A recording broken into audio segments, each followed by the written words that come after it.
Jangan aja teriak-teriak ya. Itu banyak pegawai Cina diusir Pak. Pengalaman di Jawa Tengah dulu gitu. Ya udah kita usir aja besok pagi. Tapi kamu bisa gantikan nggak? Jakarta membangun sebuah mega proyek yang saking itu disebut mega proyek besar sekali. Itu masuk di program documentary National Geography. Namanya Mega Structure kalau nggak salah. Mega Structure. Namanya Jakarta International Stadium. Dan Jakarta International Stadium itu adalah sebuah proyek yang merupakan terobosan. Kenapa terobosan? Jadi begini, pada saat kita bertemu dengan fase persiapan, kita sampaikan ini harus selesai akhir 2021, tahunnya 2018. Lalu mereka menyiapkan rancangan. Di ujung timnya lapor, Pak, tidak mungkin selesai 2021 karena pembangunan atap. Stadionnya pakai atap. Atapnya itu bisa dibuka tutup. Itu tidak bisa dikerjakan dengan dipercepat. Karena kalau nyusun atap ya ada fasenya. Nggak mungkin itu dicepetin. Itu ada urutannya di dalam proses konstruksinya. Kita bilang coba cari caranya. Mereka putar cari cara macam-macam, akhirnya mereka kembali. Bisa Pak, atapnya dibikin di bawah. Lalu nanti didongkrak naik ke atas. Oke, that's a good idea. Masalahnya apa?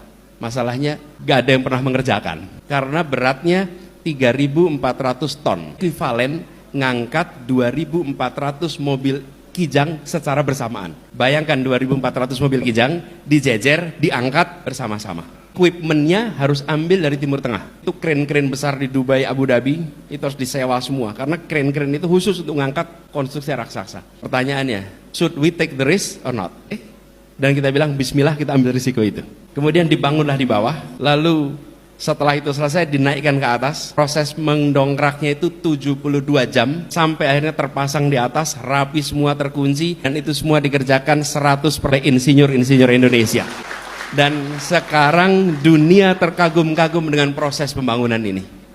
Kenapa? Karena mereka nggak pernah mengerjakan begini. Sebesar itu dikerjakan di bawah lalu diangkat ke atas. Kalau diangkat ke atas tuh aula banyak yang mengerjakan. Tapi seukuran stadion dengan berat sebesar itu never done here. Dan itu dilakukan oleh anak-anak yang dilahirkan ibu Indonesia, dididik sekolah Indonesia, dari universitas-universitas di Indonesia. Jadi saya bilang saya setuju sekali. Jangan pernah meremehkan didikan anak bangsa ini. Jangan pernah. Dan buktinya banyak sekali. Banyak sekali. Selama kita pegang prinsip meritokrasi, we will get the best. Meritokrasi. Selama pegang prinsip itu pasti dapat terbaik. Dan kita sudah merasakan di Jakarta. Hari ini kita bangga sekali. Dan kita bisa bilang, gedung yang dibuat sebesar itu tidak satu pun tenaga asing yang terlibat. Semuanya tenaga Indonesia. Nah, lalu sekalian ada yang unik ini.